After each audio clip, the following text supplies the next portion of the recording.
G'day everyone, I just thought I'd do a bit of a video on this next boat build. This is a 25 Bertram. You might be looking at it thinking, weird looking cabin for a 25 Bertram, but that's what it is.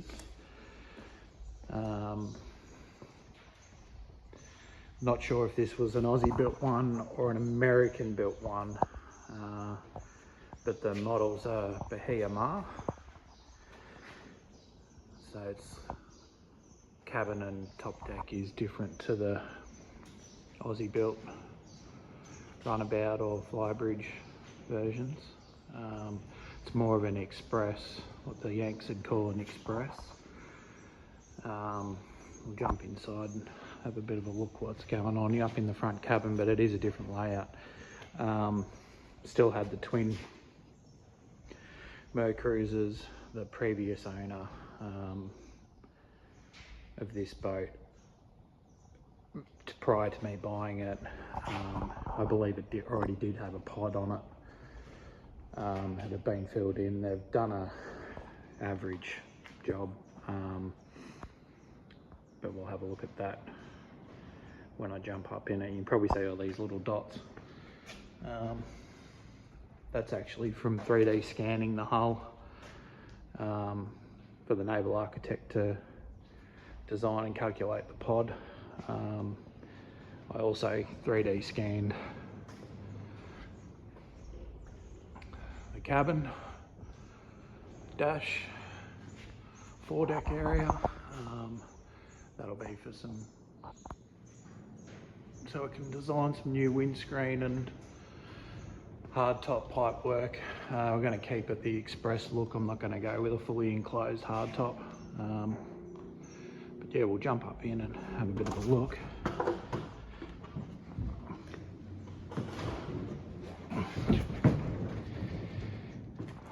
So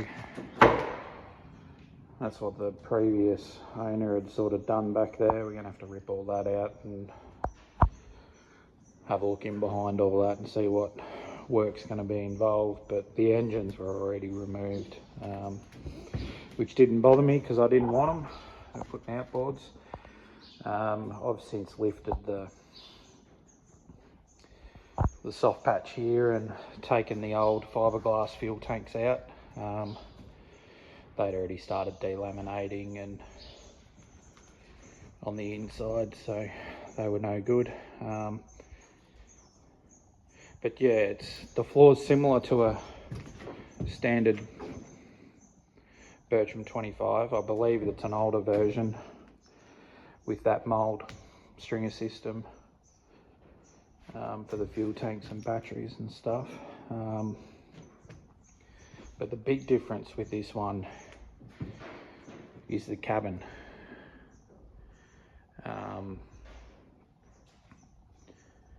The dash on these is super high. I'm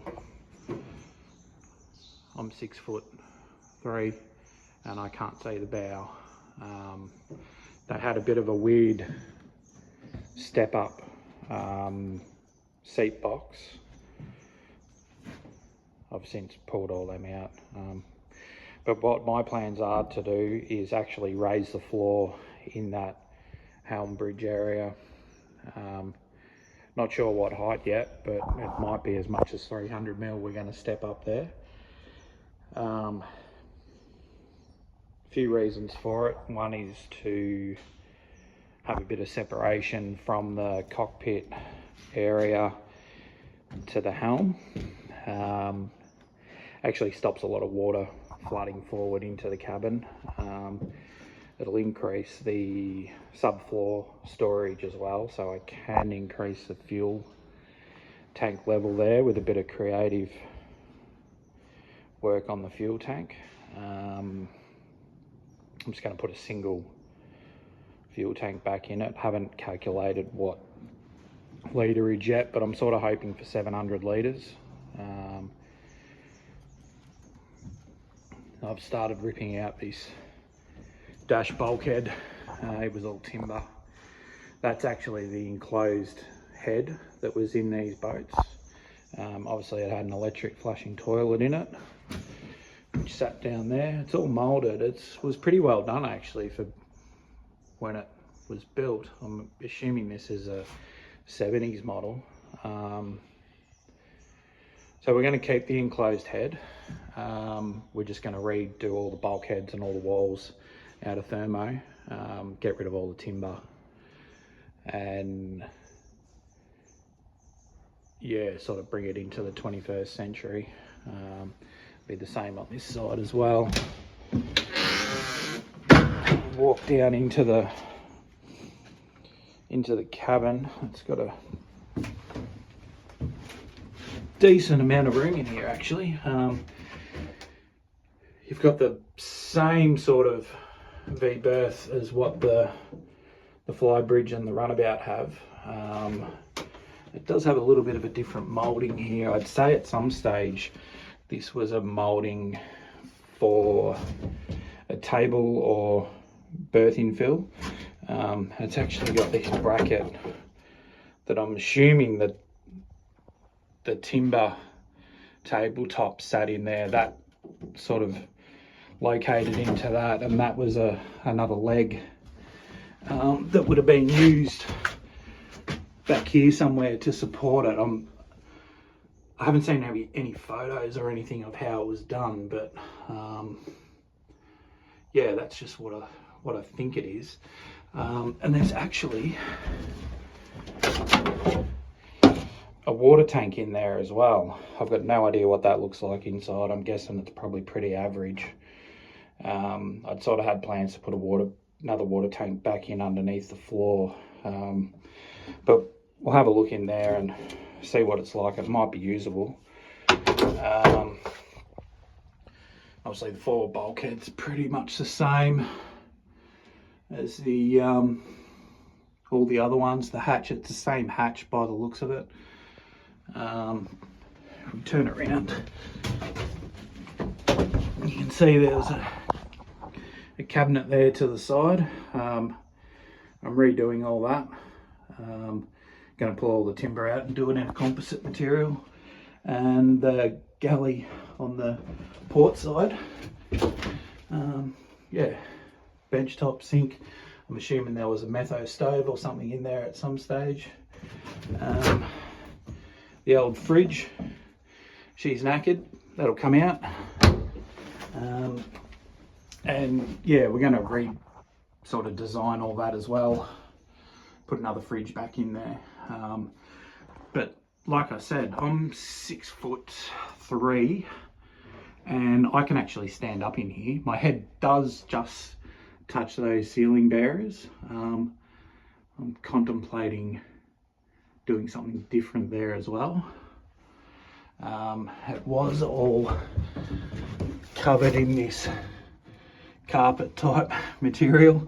The previous owner's sort of gone through and ripped it out, and so that's all going to have to be sanded, and yeah, we'll probably reupholster it all in front runner or something like that. But yeah, it's not a bad layout really. The shower, that was obviously into the head. I did have a shower in there at some stage. It's all waterproofed and was plumbed with a pump and everything else, so we're going to keep all that. Just obviously redo it all and bring it into the 21st century. These were where the battery switching and stuff was. The batteries were in the same spot, just in front of the old Mercruisers, but all the switching was up here. I'm probably going to change all that anyway. Go to all lithium.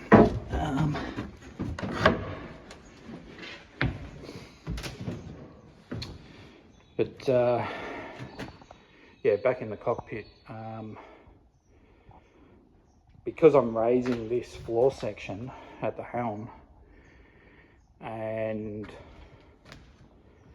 I've obviously got to get rid of these lips where the old engine box was. That doesn't actually leave a lot of original floor mould left. It's really only that section. and I really want tow rails for game fishing, to be able to lock your feet under those tow rails. It's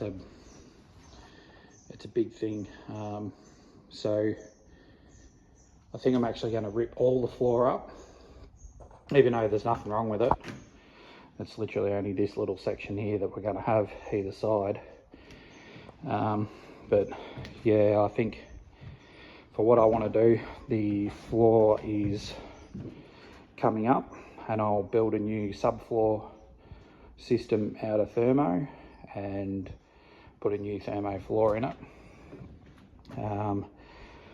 That shelf was added later on.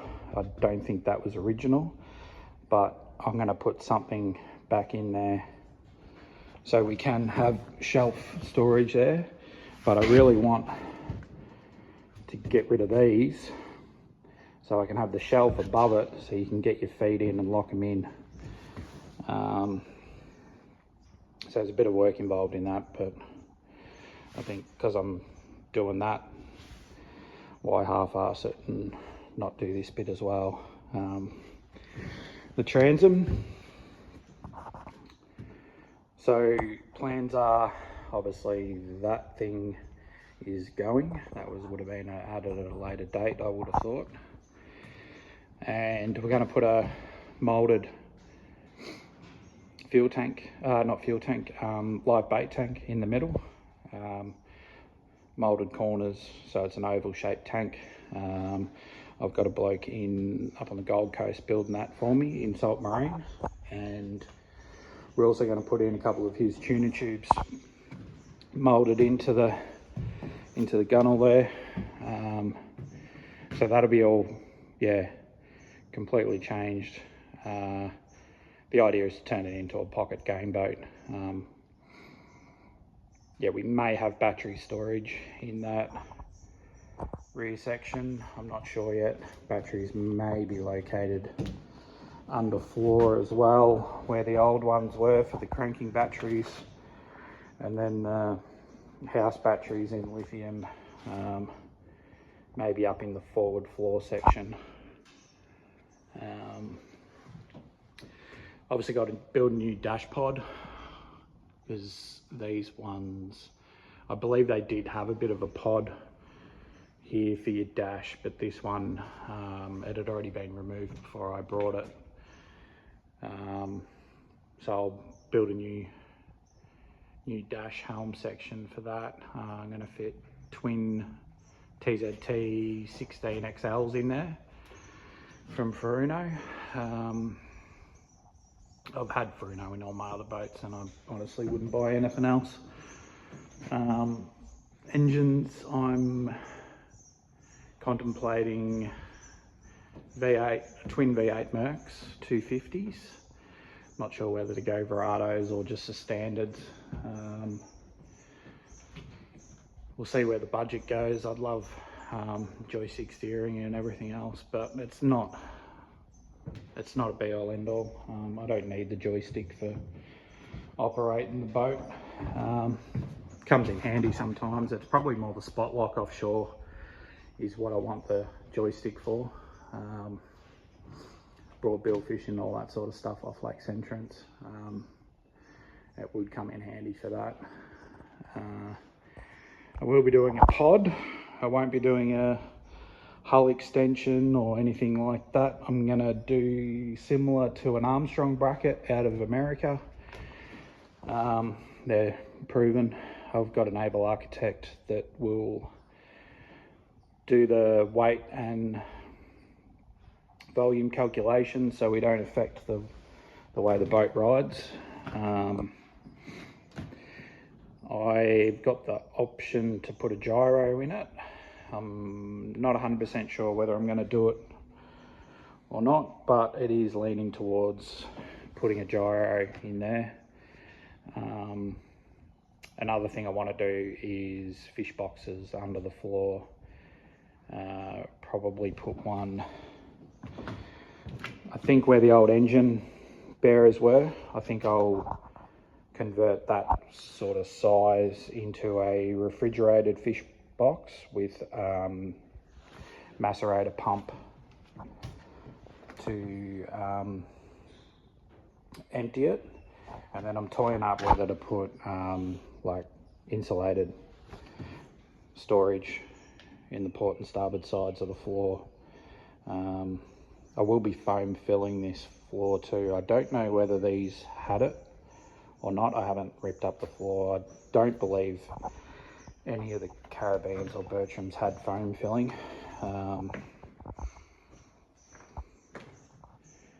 Depends how you look at it. Theoretically, it is a requirement for Australian recreational boats. You can do it with air chambers.